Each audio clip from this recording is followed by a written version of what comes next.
To really get our heads around what's happening with AI, let's just try something a little different. Did you feel that? That little bit of discomfort? The urge to fill the void with some kind of noise? Well, that's the sound of our old certainties just cracking apart. And that feeling is right at the very heart of our new reality with AI. I mean, we're all asking this question, aren't we? It's the one that keeps you up at night, the one we're all secretly typing into search bars. Right now, it feels like the only question that really matters. But what if it's not? What if that question is already obsolete? A relic from a time when we could all pretend that stability was a permanent thing. We've got to ask something much, much deeper. Okay, so the real disruption here isn't some dramatic sci-fi robot takeover. It's way quieter, almost invisible. AI isn't coming for jobs in the way we typically think. It's coming for our certainty. It's attacking the fundamental story we tell ourselves that the rules we grew up with are still going to apply tomorrow. Look at this shift for a second. For centuries, machines replaced physical labor, muscle, strength, endurance. The deal was often brutal, but it was simple. AI completely breaks that pattern. It's not replacing our bodies, it's replacing our cognitive stability. Things we took for granted, like reliability, predictability, and that core certainty that if you do X, you will get Y. And that belief system, work hard, get good at one thing, and you'll be safe for life, that was the foundation of our entire modern identity. And that's exactly why this moment feels so personal. AI isn't just another new tool, it's this indifferent force that doesn't care one bit about the story we've built our lives around. So let's reframe this whole thing. Think of AI less as a replacement and more as an unforgiving mirror. It doesn't just take your job title, it dissolves the very container of your role, forcing you to look at what's left and ask, okay, what inside there was actually valuable? This is such a critical idea.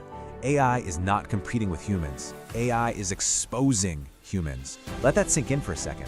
It's not our opponent in some kind of race. It's more like a harsh spotlight, revealing some pretty uncomfortable truths about how we've all been working. So what exactly is it exposing?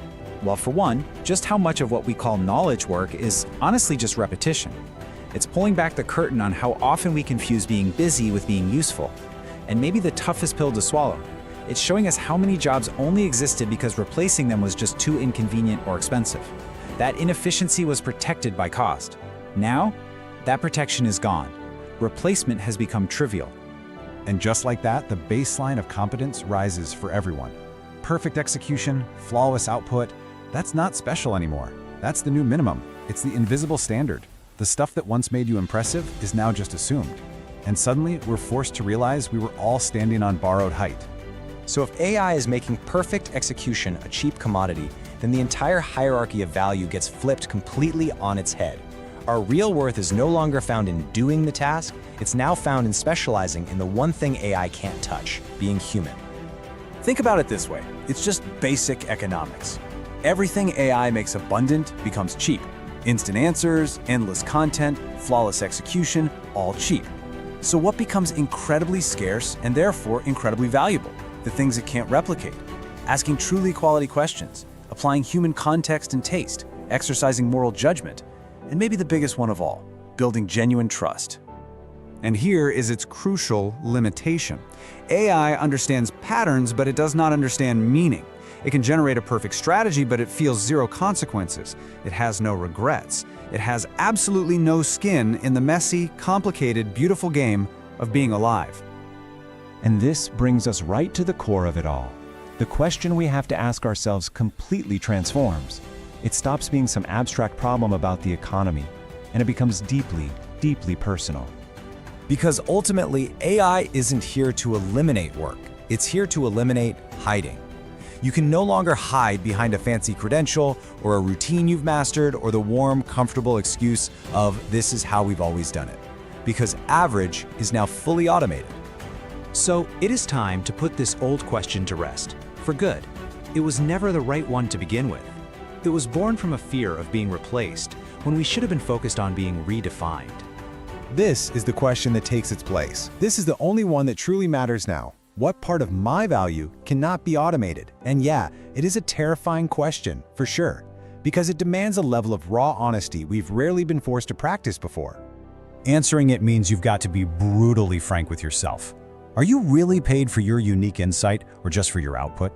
For your judgment in moments of uncertainty, or for your speed on a path that's already known?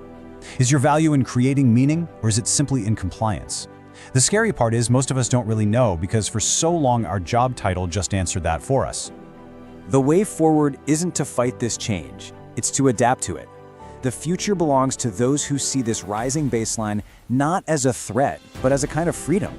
Freedom from rote work, freedom from fake importance, and freedom from having somebody else define your worth. And I want to leave you with this final thought.